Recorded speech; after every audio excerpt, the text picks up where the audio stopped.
Vivimos en un mundo complejo, lleno de violencia y en apariencia sin esperanza. Aunque la complejidad y la violencia persistan, la esperanza existe. La Biblia nos enseña a alzar la voz por aquellos que no pueden hacerlo. Entonces, ¿por qué no levantar la voz del Señor por quienes sabemos que están sufriendo? Conversemos.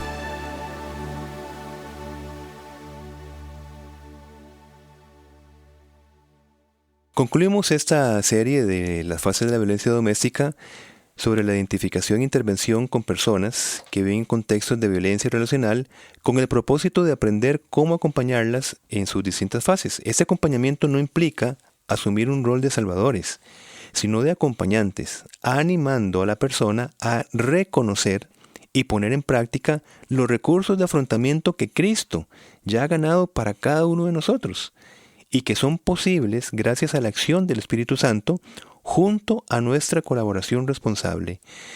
Mi hermano, un gusto poder terminar esa serie con tu persona. Estamos ya en la fase de finalización, parte 2, y te saludo para empezar con esta saludable discusión. Igualmente, es una alegría siempre conversar con vos, dentro y fuera de los micrófonos. Sí. Siempre es interesante. Empecemos con esto. La clara señal de que una persona ha recibido maltrato de forma constante está en la fase de finalización. Sí. Etapas que tienden un promedio de 6 años. Uh-huh. Qué increíble, me quedo perplejo ante tanto tiempo, ¿verdad? Y es cuando ha empezado con una serie de límites claros o separaciones físicas hacia su agresor, que los comentamos en el episodio anterior. Sí. Y esto hay que estarlo validando porque puede haber un sentido de culpa, de no cumplir con el rol de la esposa por medio de una separación, versus que estoy abandonando. Todo eso tiene que ser más bien validado porque es uno de los recursos del amor firme. Y esto es para recuperar la relación, no es para perderla, ¿verdad? Correcto. Entonces, se estima que esta serie de idas y venidas, ¿verdad? Que son entre 5 y 8 intentos antes de una separación definitiva, en caso de que la parte agresora no quiera cambiar, ¿verdad? Y recordamos lo dicho la semana pasada, en cuanto a que esta fase de finalización no debe entenderse como una ruptura inmediata, a menos que haya un peligro inminente de muerte, sino como el inicio de una serie de rupturas que podrían culminar en una definitiva. ¿Por qué es esto, mis hermanos que nos escuchen, hermanas? Porque si estamos acompañando a una persona en su fase de finalización y, por ejemplo, nos dice que ha tenido su primera fuga transitoria, nosotros como consejeros tenemos que esperar que hayan muchas más, estadísticamente hablando. No podemos caer nosotros en una frustración de decir, mira, para nada ha valido todo este acompañamiento si al final, ¿verdad? Regresa, es lo que quiero decir. Y luego se va y luego regresa, porque eso es lo esperable. Tiene que estar en el presupuesto. Exactamente, y que forma parte, es decir, de esa última fase que llevada con sabiduría, podremos acompañar bien a quien sufre. Totalmente de acuerdo. Esas rupturas pueden venir también de la dureza del corazón de quien no quiere cambiar, pero la ruptura definitiva en el matrimonio no es algo que Dios quiere. Claro. Ya lo hemos dicho, no es lo que el Señor quiere, no es su modelo, no es su plan, pero Él lo permite si hay dureza de corazón en la parte agresora, porque Dios aborrece el repudio. Malaquías capítulo 2, versículo 16, lo hemos citado constantemente. Sí. Dios aborrece el repudio y da esto como una vía de salvación, de restauración, etc. Bien, Sí. Si por cada separación en esta fase de finalización, que idealmente sería un tiempo para una profunda reflexión y un volver en sí, creo que hay un principio similar en Corintios, ¿no? En cuanto a esto. Por un tiempo, la oración. Exacto, en 1 Corintios 7, correcto, en todo el capítulo 7 habla de esto. Sí. El corazón, si más bien, en lugar de una reflexión y un volver en sí, un arrepentimiento, más bien el corazón del agresor se endurece, como ya hemos dicho, más como, por ejemplo, como pasó con Faraón con las plagas, ¿verdad? Hay un endurecimiento, hay oportunidad de endurecimiento, claro, va a llevar a un final que implica muerte de la relación, bien, como tal, lo cual podemos encontrar una ilustración en la muerte del hijo de Faraón, Éxodo capítulo 12, versículo 29. Claro. Hay una muerte por el endurecimiento del corazón. Exactamente, lindísimo el ejemplo. O sea, la consecuencia de ir incrementando la dureza de corazón es muerte, es separación. Claro. Muerte, separación. Claro, ¿verdad? porque ahí hay una lucha, hay un conflicto entre el amor firme y la persistencia en el abusador de seguir queriendo controlar y abusar. Exacto. Entonces ahí el amor firme no va a ceder, el amor se va a sostener, ¿cierto? Entonces lo que muere es la relación. Sí. Por la dureza del corazón de quien no quiere cambiar. Y entiéndase bien que el amor firme no es un recurso transitorio. Exacto. Es que es el recurso relacional desde que inicia cualquier relación. Cualquiera. Cualquiera, hasta que la muerte nos separe de nuestra pareja. O sea, el amor firme es el modelo bíblico. Correcto. O sea, no es un recurso para recuperar a la persona en transitorio y luego vuelvo a otro tipo de relación insana. Es decir, insana me refiero a un amor que deja pasar límites, irrespeto, maltrato, etc. No es una herramienta, es un recurso. Así es. Que tiene que permanecer.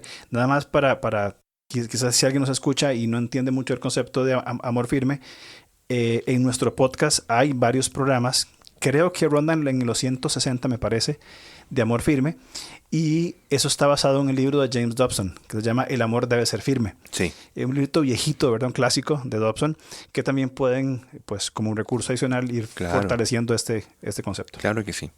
Entonces, si hay un volver en sí de la parte agresora, se va a mantener el reconocimiento de acumulación de evidencias de posibles nuevas actitudes de maltrato y deben ser aborrecidas y corregidas de inmediato, no negadas ni minimizadas, porque ahora ya el espíritu opera con poder en mi cónyuge, ¿verdad?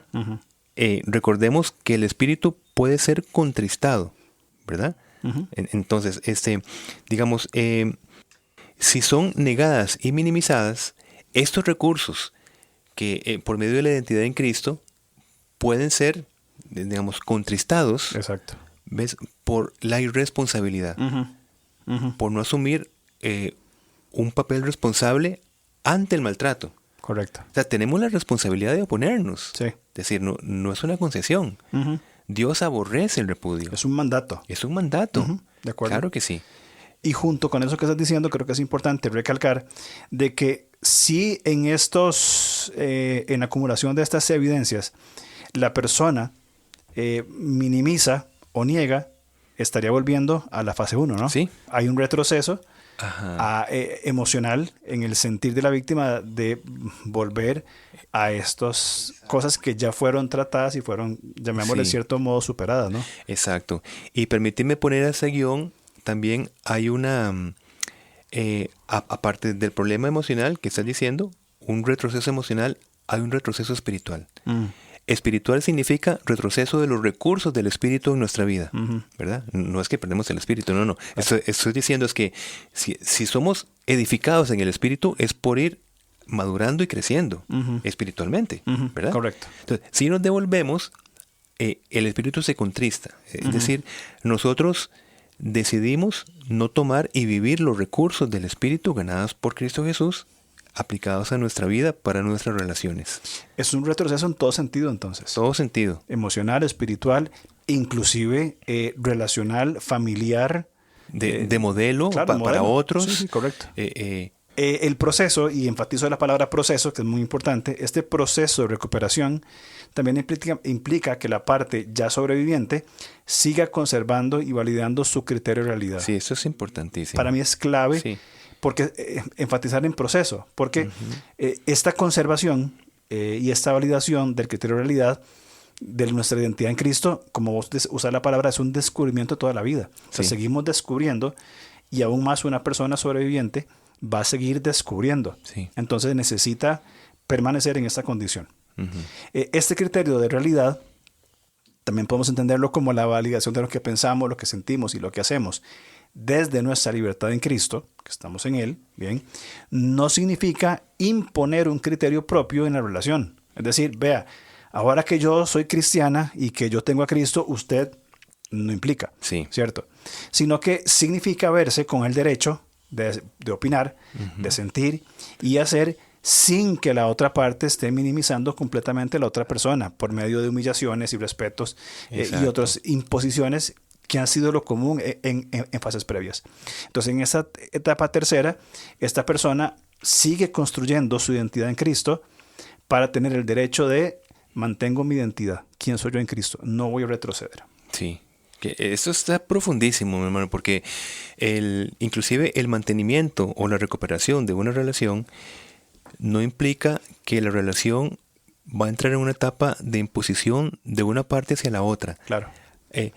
La relación cristiana siempre es por persuasión. Uh-huh. Nosotros persuadimos en amor Uh-huh. para una respuesta consciente de la otra persona. Uh-huh. No imponemos. Es como que nosotros utilicemos la imposición como un método de evangelización. Eso es imposible. Uh-huh. Eso no se hace así. Se ha hecho en la historia así. Y no funciona. Es decir, si usted no se bautiza, se muere. Claro. Y eso no da ningún resultado. Uh-huh. Entonces, en una relación, cuando conservamos nuestro criterio de realidad, es decir, identidad en Cristo, es una vida de persuasión. Exacto. Como Pablo habla, por cierto, en 1 Corintios 7, Uh-huh. ¿verdad? Exacto. Que también habla de la... ¿Y qué sabes tú si no santificarás a tu esposo? ¿O qué sabes tú si no santificarás a tu esposa? Uh-huh. Eso es una persuasión. Correcto. Persuasión es sabiduría, imposición es necedad. Ajá. Y creo que hay que marcar bien claro esa diferencia y cómo en Cristo nos movemos. Exactamente, exactamente. Entonces, el punto de no retorno, que es esencial, ¿verdad?, para no retroceder a fases anteriores de minimización, negación, ambivalencia, es una especie de dique, ¿no? Un dique que sostiene y separa la posibilidad de volver a aceptar un tipo de relación que implique desvalorización, repudio, deshonestidad, etc. Uh-huh. Entonces, esto es muy importante porque en algunas personas su punto de no retorno termina en un corto plazo, mi hermano. Y se ven permitiéndose de nuevo la deconstrucción de su criterio de realidad que había logrado. Es una tristeza. Claro, todo lo que se ha construido se devuelve. Claro que sí. Ahora, según el nivel de violencia en la relación y del endurecimiento del corazón en la parte agresora, llegar a esta fase de finalización, que estamos hablando de una potencial separación definitiva, requiere la preparación de un plan de seguridad y de la forma de sostenerse en el futuro. Claro. Hablamos trabajo y relaciones. Sí. Porque la lógica y la experiencia nos dicen que cuando eso sucede, la víctima va a tener que enfrentar situaciones difíciles. Claro. Relacionales, de confiar en otras personas, como muchos dicen, de volver a amar, económicas, más si la persona no tiene una preparación formal con que pueda ejercer en un trabajo. Sí. Usualmente la responsabilidad de los niños, si hay niños presentes, que no es la palabra correcta, pero la voy a usar para que me entiendan, que es la carga que debe asumir de trabajo, de aparte de ver cómo trabajo, Sí. cómo me sostengo, cómo llevo a los niños a la escuela, entonces se convierte en una carga de muchos aspectos sumamente pesada que debe prepararse para llevar, donde creo que las redes de apoyo siguen siendo fundamentales. Fundamentales. Entonces, advertimos que el recuperar este criterio de realidad se va a percibir altamente amenazante para un agresor que lucha por el control, lo cual puede ser realmente muy peligroso. Entonces, más que en la fase crónica de la violencia, es en esta fase de finalización o ruptura, aunque sea temporal, donde se dan los mayores índices de ataques letales por parte del agresor, sobre todo si sus pensamientos están tan distorsionados y afectados que llega al mía o de nadie. Entonces esta es la fase de finalización, donde empiezan esas fugas y separaciones. Debe tener un acompañamiento muy sabio, bueno, como en todas las fases, claro. Pero aquí hay un elemento especial que es un posible ataque letal. Un asesinato. Sí, exactamente, Sí, exactamente. de acuerdo. Entonces, siendo una etapa crucial de muchos peligros, de que se ve con esperanza, pero al mismo tiempo con una gran responsabilidad para asumir, ¿cuáles podrían ser estrategias que podríamos poner sobre la mesa, algunas estrategias de intervención en esta fase? Si logramos identificar que esta víctima está en un estado de finalización, que ha ido el proceso que ya hemos mencionado en episodios anteriores y ha mantenido su punto en el retorno y ha mantenido el amor firme y viene ya una potencial ruptura final de la relación, Sí. ¿cómo procedemos? ¿Cuáles podrían ser estrategias puntuales que podríamos implementar? Aquí lo esencial, con esas características que estás diciendo, en la relación del maltratador, en su imaginación, nunca pensó que empezara a ser abandonado, ¿verdad? Nunca. Entonces, Identificando esta característica de la fase de finalización, se requiere priorizar la seguridad de la víctima y sus hijos, pues la materialización de sus fugas o solicitudes de medidas cautelares le van a poner en alto riesgo, según sea su tipo de relación, por supuesto, ¿verdad? Hablamos de que tal vez en una separación no cause el mismo efecto, en otra mente con un nivel más alto de violencia y de problemas en su manera de pensar. Aquí es muy importante, y es parte de la iniciativa Levanta, de que como iglesias, procurando ser un lugar seguro para que personas puedan encontrar esa grandeza de Dios manifestada de tantas formas, sí, el hecho de anticiparnos a este tipo de eventos. Es decir, cómo como iglesia podemos tener nosotros un lugar, la casa de un hermano, evidentemente privado y secreto, totalmente confidencial, un apartamento en iglesia, lugares, alimentación, personas que puedan responder, personas de primera respuesta ante una situación como estas. Mira, y es que ahora hay mucho recurso, inclusive hasta el hecho de tener personas dispuestas, cuando se exponen esos temas, a poder contribuir para, por ejemplo, el pago de un lugar temporal. Sí. Decir, bueno, tenemos una red de apoyo en el lado, otros lo harán desde el punto de vista de la contención espiritual y emocional, y otros lo harán desde la contención material. Exacto. Para poderla contener durante 1 mes, 2 meses, pagándole un alquiler específico temporal, mientras la parte de consejería bíblica está restaurando y sacando las mejores, digamos, oportunidades de esa separación. Correcto. Porque es una separación para que sea un tiempo de edificación, ¿verdad? ¿Cómo se edifica a la mujer? Si fuera el caso, por medio del amor firme, que entienda el recurso que tiene el amor firme, ¿verdad? Correcto. No es volver como la consecuencia de un ciclo de la violencia. Exacto. Es volver desde el amor firme. Es enfatizar en las distinciones entre ciclo de violencia y amor firme. Claro, tomando en cuenta la necesidad de amor del agresor, que podría mantenerse, solo que de una manera muy distorsionada, se lo va a decir, pero es que lo que queremos es seguirnos amando, pero vamos a poner esos límites porque si no se ponen, no hay manera de continuar. Correcto. Ese es amor firme. Totalmente. No hay manera, no hay negociación. Nada más quisiera resaltar lo que vos decías anteriormente sobre cada uno sosteniendo desde sus recursos. Hay personas con recursos económicos, personas con recursos de tiempo, personas con recursos de consejería, personas con recursos emocionales. Cuando la comunidad de fe, cuando la iglesia identifica estos hermanos y hermanas con recursos y que se aunan para el socorro de una persona en esas condiciones, creo que es donde experimentamos verdaderamente lo que es ser iglesia. Sí. Esa comunidad que sostiene. Cuerpo. El cuerpo, correcto. El organismo vivo que responde en protección. Y nada más en este caso, algo sumamente, no superficial, pero que no quiero que se me olvide, algunas veces en esta priorización de la seguridad se olvidan detalles como por ejemplo, por la tecnología que tenemos hoy, la localización de las personas. Algunas veces los victimarios son muy estratégicos en seguir, de tener aplicaciones o de formas de rastrear dónde está la persona.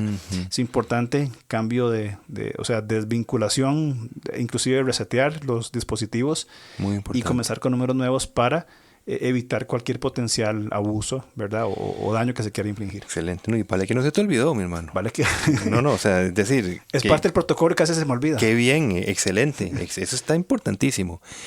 Entonces, cuando decimos ganar control, ¿verdad? Que es una parte de las estrategias de intervención en esta fase, ganar control significa saber usar, saber disponer, aplicar, experimentar los recursos que el Señor ha provisto en el sistema.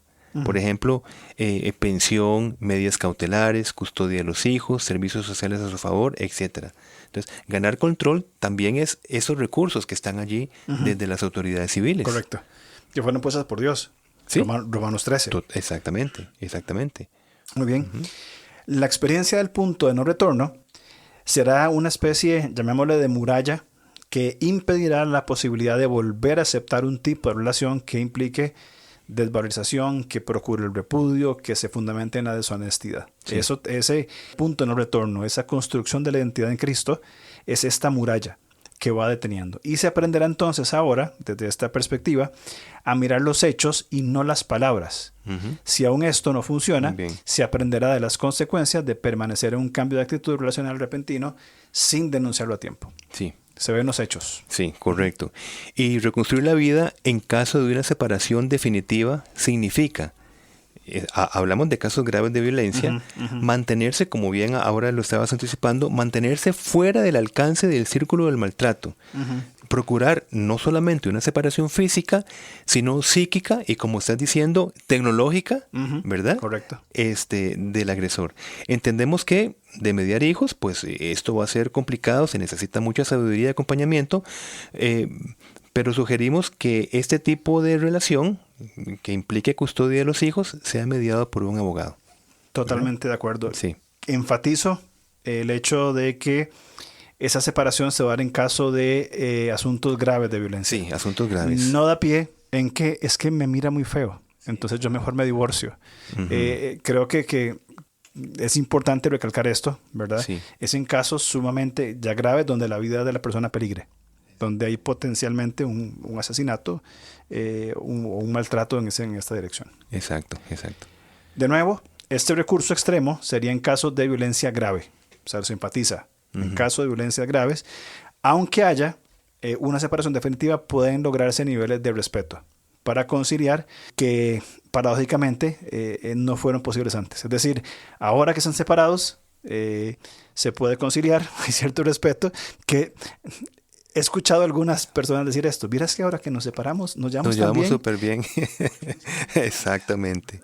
Pero en fin, eso es punto de aparte. Pero es importante esto. Aún en casos donde medien los hijos, ¿verdad? Sí. Que es importante esta sabiduría y esta conciliación sabia. Sí.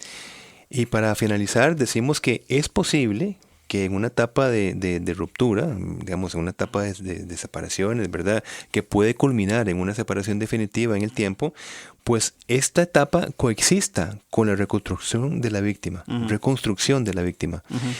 No son exactamente procesos consecutivos, es decir, hasta que me separo, empiezo una reconstrucción de mi persona, ¿verdad? No necesariamente es consecutivo. Correcto. Es decir, puede reconstruirse y organizarse la vida al margen del maltrato que se está recibiendo en ese momento de la pareja, sin tener que esperar una separación física definitiva. Entonces, esto es el proceso de recuperación.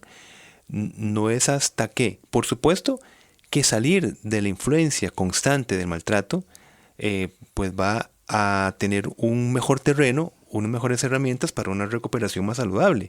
Pero queremos decir que no implica que hasta que en tanto se salga de una relación, la persona no puede reconstruirse a sí misma, ¿verdad? Y volver a recuperar muchas cosas que necesita recuperar. Claro.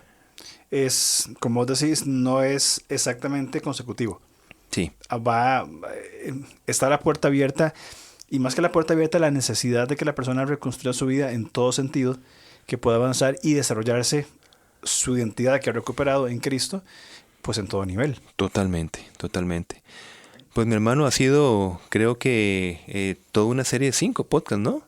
Llevamos 5 semanas de estar hablando de esas fases de la violencia, 3 fases que nos hemos tomado el tiempo para saberlas identificar y saberlas confrontar con la sabiduría del Señor. Correcto. Yo me quedo con esta idea de saber, de identificar para poder ayudar mejor. Sí. Muchas veces tenemos muy buenas intenciones, eso es incuestionable, creo que las intenciones se notan, pero no basta con buenas intenciones, o se requiere más bien de sabiduría de lo alto, en primer lugar, pero también una visión amplia de la situación objetiva, analítica, y entender el cómo ayudar de una manera productiva y de una manera donde realmente no se revictimice a la persona, sino que se fortalezca su identidad en Cristo para que, asumiendo su responsabilidad, comience a construir. Así es. Entonces, creo que es sumamente importante. Así es. Y seguiremos hablando de esos temas, ¿verdad? Más adelante, pues seguir edificando sobre este fundamento. Sí, vos hablabas del fundamento de las relaciones, ¿verdad? Uh-huh. Qué interesante que está ese tema. Sí, las esenciales de las relaciones. Las esenciales de las relaciones, qué interesante ponerla en una serie de esos podcasts. Estaría muy interesante. Sí, lo anticipo que me lo robé de alguien más, pero es muy interesante. Vamos, nos tomamos un cafecito y hablamos del asunto. ¿Qué te parece? Acepto el café. Bueno. Perfecto, entonces. Pues muchísimas gracias por el seguimiento de esta serie. Gracias al Señor, por supuesto. A Linaje Producciones. Y mi hermano, por tu presencia, tus aportes igual vitales. Gracias a vos por la producción de este programa y por todo tu apoyo en este trabajo. Nos vemos la próxima semana entonces. Nos vemos si lo permite. Nos vemos. Chao, chao. Gracias por escucharnos. Estamos listos para seguir conversando a través de nuestras redes sociales. En Instagram, búsquenos como @levantacr. En Facebook, como LevantaCR. O contáctenos al correo alonso@levantacr.org.